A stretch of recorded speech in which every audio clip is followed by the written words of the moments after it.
전도서는 길을 가르쳐주는 책이라는 뜻입니다. 전도자는 길을 가르쳐주는 사람입니다. 잠언은 실용적인 지혜서라고 말한다면 전도서는 사색적인 지혜서라고 할 수가 있습니다. 전도서의 첫 번째 구절은 다윗의 아들 예루살렘 왕 전도자의 말씀이니라로 시작합니다. 전통적으로는 전도서 기자를 솔로몬 왕이라고 말합니다. 솔로몬 왕의 참회록이라 말할 수도 있습니다. 왕으로서의 최고의 권력과 성전을 건축한 명예와 3,000여 개의 잠언을 지었던 전무후무했던 지혜자였습니다. 무엇이든지 내 마음이 즐거워하는 것을 내가 막지 아니할 정도였다고 말합니다.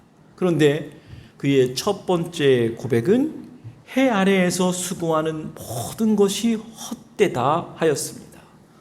헛되다라고 하는 말은 숨, 바람, 수증기라고 하는 뜻이 있습니다.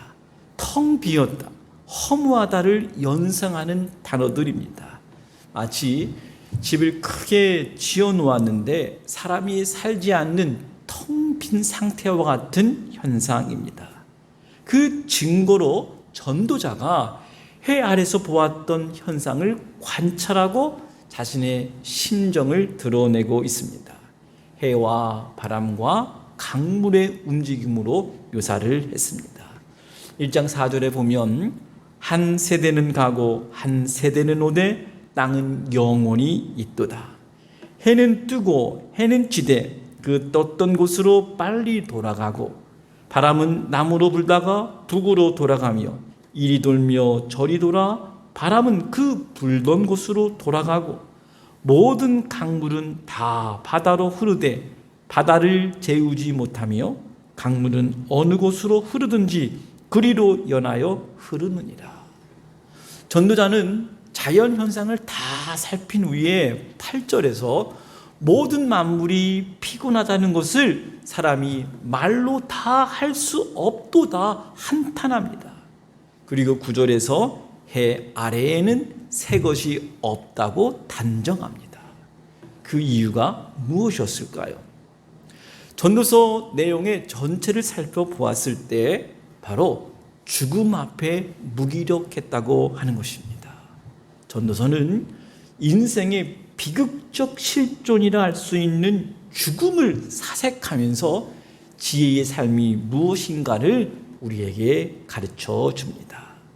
전도자는 개인의 삶의 여정을 되돌아보았습니다. 돈을 많이 벌어보았다고 말합니다. 은금과 왕들이 소유한 보배와 여러 지방의 보배를 나를 위하여 쌓고 내가 이같이 창성하여 나보다 먼저 예루살렘에 있던 모든 자들보다 더 창성하였도다 하였습니다.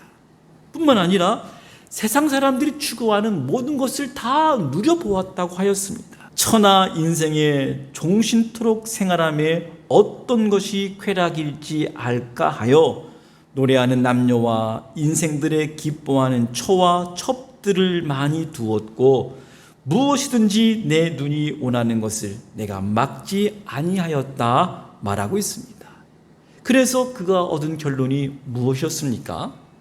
2장 11절에 고백하기를 내 손으로 한 모든 일과 수고한 모든 수고가 다 헛되어 바람을 잡으려는 것이며 해 아래에서 무익한 것이로다 고백합니다. 그런데 3장에서 전도자는 죽음의 실존 앞에서 이 허물을 극복할 수 있는 지혜를 가르쳐주고 있습니다. 3장을 시작하면서 인생이 경험하는 때가 있음을 28가지로 나열을 합니다. 긍정적인 사건들과 부정적인 사건들로 비교하면서 전해주었습니다.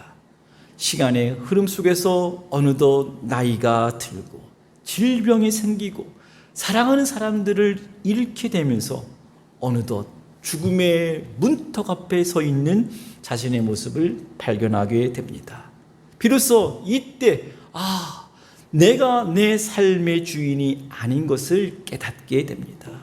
이러한 실존 앞에서 전도서 기자가 깨달았던 하나님은 시간까지 창조하시고 시간을 다스리기도 하시고 그분의 뜻대로 행하시는 분이심을 깨닫게 됩니다. 하나님은 사람을 포함해서 온 우주 만물을 지으셨습니다.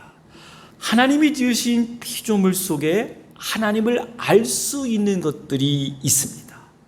하나님이 지으신 하늘과 별과 달을 볼 때에 하나님의 영광이 온 세계에 가득 차 있다는 것을 알 수가 있습니다. 무엇보다 하나님의 형상대로 지음받은 사람 속에 하나님의 아름다움을 볼 수가 있습니다. 창세기에서는 하나님께서 피조물을 지으실 때마다 보시기에 좋았더라 선언하였습니다. 시편에서는 그 하나님의 영광과 위엄과 아름다움을 시와 노래로 하나님을 높이고 있습니다. 욥기에서는 인생이 풀기 힘든 수수께끼와 같은 상황과 문제 앞에서 창조주 하나님이 나타나 말씀하심으로 문제를 해결받았습니다. 전도서 기자는 그 하나님의 오묘하심을 어떻게 묘사했을까요? 3장 11절에 보면 하나님이 모든 것을 지으시되 때를 따라 아름답게 하셨다 말합니다. 여기에서 때를 따라라고 하는 말은 하나님의 주권적인 능력을 나타내는 표현입니다. 아름답다라고 하는 말은 완벽하다, 너무 좋다라는 뜻입니다. 어디 하나 부족한 것이 없다라고 하는 의미입니다. 모든 인생에는 하나님의 정하신 때가 있을 뿐만 아니라 각 사람에게 정한 때가 있다는 것입니다. 우리가 부모님의 품 안에 머물렀던 유아기를 보내고 어느덧 사춘기, 그리고 20대, 30대, 그리고 중년기를 지나 인생의 황혼이 깃든 어르신들도 이 자리에 계십니다. 그러나 전도자는 하나님이 모든 것을 지으시되 때를 따라 아름답게 지으셨다 말씀합니다. 이 말은 20대는 20대의 아름다움이 있고 50대는 50대의 아름다움이 있고 80대는 80대의 아름다움이 있다는 것입니다. 전도자는 하나님께서 그 시간들을 통해서 우리로 하여금 영원을 사모하는 마음을 깨닫게 하셨다 말하고 있습니다. 청춘도 건강도 사랑하는 사람도 우리 곁을 떠난다는 것입니다. 여기에 시간의 허무성이 있습니다. 인간의 재물과 쾌락과 세상의 지식과 지혜로는 만족할 수 없는 존재라고 하는 것입니다. 그 어떤 것도 영원할 수 없다는 분명한 진리를 말하고 있습니다. 전도자는 드디어 자신이 깨달은 죽음을 극복하는 참 지혜를 말하고 있습니다. 3장 11절 후반부에 보면 또 사람들에게는 영원을 사모하는 마음을 주셨느니라. 그러나 하나님이 하시는 일에 시종을 사람으로 측량할 수 없게 하셨도다. 전도자가 깨닫고 가르친 것이 무엇입니까? 3장 12절에 보면 사람이 사는 동안에 기뻐하며 선을 행하는 것보다 더 나은 것이 없는 줄을 내가 알았고, 13절에 사람마다 먹고 마시는 것과 수고함으로 낙을 누리는 그것이 하나님의 선물인 줄도 또한 알았도다. 지혜로운 사람은 자신에게 주어진 때를 즐기면서 감사하면서 살아가는 사람들이었습니다. 20대 청년이 어차피 죽을 텐데 열심히 살아서 무엇하겠느냐라는 이 생각 속에 살아간다면 어떻게 되겠습니까? 인생의 어르신들 가운데 지난날 후회와 아쉬움으로만 살아간다면 얼마나 안타까운 일입니까? 인생을 참 답답하게 살아가는 사람들 중에 이런 분들이 있습니다. 여름에는 더워 죽겠다고 말하고 겨울에는 추워 죽겠다고 말하는 사람들입니다. 여름에는 겨울이 언제 오나, 겨울은 여름이 언제 오나 늘 툴툴대면서 불평하는 사람들이 있습니다. 그런데 여러분 여름대로의 맛이 있고 겨울은 추운 대로 겨울대로의 멋이 있습니다. 가장 행복하게 사는 사람들은 지금 어떤 상황 속에서도 여기에서 지금 가장 복된 것을 누리며 살아가는 사람들일 것입니다. 뿐만 아니라 전도자는 하나님은 만물을 다스리시는 분이심을 깨달았습니다. 하나님의 하시는 일의 처음과 끝을 인간이 측량할 수 없지만 하나님의 뜻대로 다스리시는구나 깨달은 사람입니다. 세상에서 일어나는 일들이 우발적으로 결정되는 것이 아니라는 것입니다. 하나님이 모르는 일이 없다는 것입니다. 그렇다고 운명론을 말하자는 것은 아닙니다. 전도자는 하나님이 행하신 것은 영원히 있을 것이라 가르친 것입니다. 하나님은 영원 전부터 영원까지 온 우주의 질서와 한 개인의 영적인 영역 안에서 발생하는 모든 일도 하나님이 아신다. 하나님이 미리 계획하셨고 한 번도 취소하거나 변경하지 않으신다고 하는 절대 하나님의 섭리를 인정한 것입니다. 참새 한 마리도 하나님의 허락 없이는 떨어지지 않는다는 고백입니다.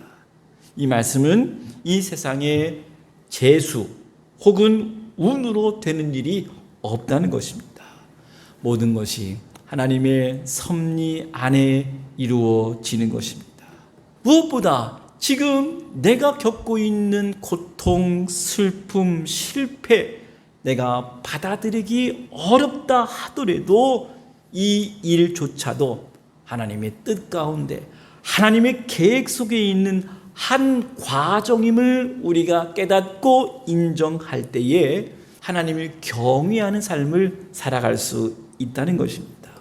이런 의미에서 우리가 보기에는 너무나 안 좋아 보일 수 있는 상황이지만 우리의 인생의 순간순간의 여정도 때를 따라 하나님께서 아름답게 하셨다라고 하는 고백을 할 수 있다면 저와 여러분은 온전히 하나님을 신뢰하는 사람들입니다.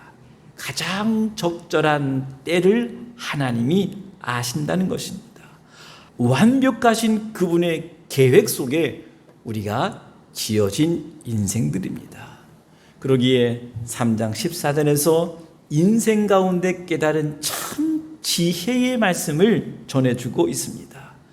영혼의 세계를 사모했던 전도자가 궁극적으로 전하고자 했던 지혜는 영원하신 하나님을 아는 것, 그분을 경외하는 것이라 말한 것입니다.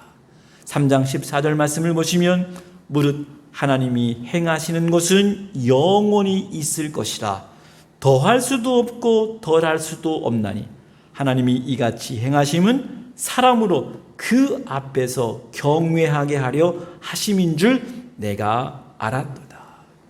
전도자는 계속해서 해 아래에서 일어나는 일들 가운데 지혜의 말로 가르치면서 진심으로 전하고자 했던 메시지, 하나님을 경외하라는 말씀을 반복해서 전해주고 있습니다. 5장 7절 말씀을 보시면 꿈이 많으면 헛된 것이 많고 말이 많아도 그러하니 오직 너는 하나님을 경외할지니라.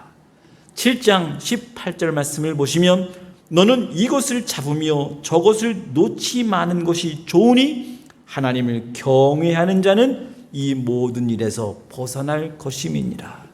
전도자는 마지막까지 사람의 본분, 즉 지혜가 무엇인지를 전합니다. 12장 13절에 보면 일의 결국을 다 들었으니 하나님을 경외하고 그 명령을 지킬지어다. 이것이 사람의 본분이니라. 인생이란 시행착오를 교훈으로 삼을 수 있는 두 번째 기회가 주어지지 않습니다. 전도서는 모든 사람들이 추구하는 온갖 것을 다 소유하고 경험해 본 전도자가 뼈아픈 교훈을 남겨준 것입니다. 하나님은 모든 행위와 모든 은밀한 일을 선악간에 심판하시리라. 12장 14절의 말씀입니다. 여러분, 하나님의 공의로운 심판이 있다는 말씀이 어떻게 들리십니까? 악인에게 이 심판은 무서운 것입니다. 그러나 의인에게는 이 심판은 감격스러운 것입니다. 이 땅에서의 삶이 아무리 정의를 행한다 하더라도 삶의 현실을 지켜보면 여전히 불공평하고 모순이라는 것을 우리가 제거하기가 어렵습니다. 의로운 사람이 억울하게 고난당하고 오히려 악한 사람들이 득세하는 이 세상, 이것으로만 끝난다면 우리의 삶이 얼마나 억울하겠습니까? 여러분, 심판은 있어야 합니다. 사람이 이 땅에 살면서 행한 모든 선한 일이 상급으로 보상될 심판의 날이 있어야 합니다. 하나님은 사도 바울을 통해서 그 몸에 행한 것에 따라 심판대 앞에 설 것을 말씀을 하셨습니다. 고린도후서 5장 10절에 보면 이는 우리가 다 반드시 그리스도의 심판대 앞에 나타나게 되어 각각 선악간에 그 몸으로 행한 것을 따라 받으려 함이라. 심판이 있다는 것은 사람의 모든 행위가 다 중요하다는 것을 의미합니다. 이 생각이 저와 여러분을 하나님 앞에서 경건한 하나님의 사람으로 살게 하는 비밀이요 능력인 것입니다. 전도서는 심판이 있기에 결코 우리의 인생이 허무한 삶이 아니다는 것을 역설적으로 가르쳐주고 있습니다. 복음을 전한 지혜의 책이라고 말할 수가 있겠습니다. 우리 인생들은 불순종함으로 죽음을 경험했습니다. 하나님과 단절된 것입니다. 육체의 죽음은 분명 영적인 죽음의 결과입니다. 하나님으로부터 스스로 떠난 인간의 상태입니다. 그러나 영원하신 하나님은 그 영원의 시간 속으로 우리를 초대하셨습니다. 하나님의 강력하고도 끈질긴 사랑으로 하나님의 아들 예수 그리스도를 통해서 우리를 그 영원의 시간 속으로 우리를 초청하신 것입니다. 그리스도의 피로 구속함을 입은 영혼들이 영원의 시간 속으로 들어가게 하신 것입니다. 예수 그리스도의 보혈의 은혜를 입고 믿음으로 그리스도와 연합한 자에게 영원한 생명을 주신 것입니다. 하나님과 올바른 관계 속에서 살아가며 하나님의 뜻 안에서 자기의 삶을 경영하고 아름답게 삶을 산 인생들에게 이 세상도 그 정욕도 지나가되 오직 하나님의 뜻을 행하는 자는 영원히 거하느니라 약속의 말씀을 주셨습니다. 영혼을 사모하며 기다리며 믿음으로 살아가는 자, 죽음 앞에서 두려워하지 않을 것입니다. 오늘 내게 주신 모든 것을 감사함으로 받아들이고 이 땅에서 기쁨과 즐거움으로 살아가게 될 것입니다. 비록 우리 일생 가운데 이해할 수 없는 일이 일어났다 하더라도 하나님은 오늘이라는 때를 선물로 주셨다는 사실을 깨닫고 그리스도 안에서 영원의 삶을 맛보며 살아갈 수 있게 된 것입니다. 전도자가 영혼을 깨닫고 영원하신 하나님을 경외하라고 가르친 지혜를 한 주간 묵상하면서 영혼의 삶을 누리시며 살아가는 믿음의 성도님들 다 되시기를 주님의 이름으로 간절히 축원합니다.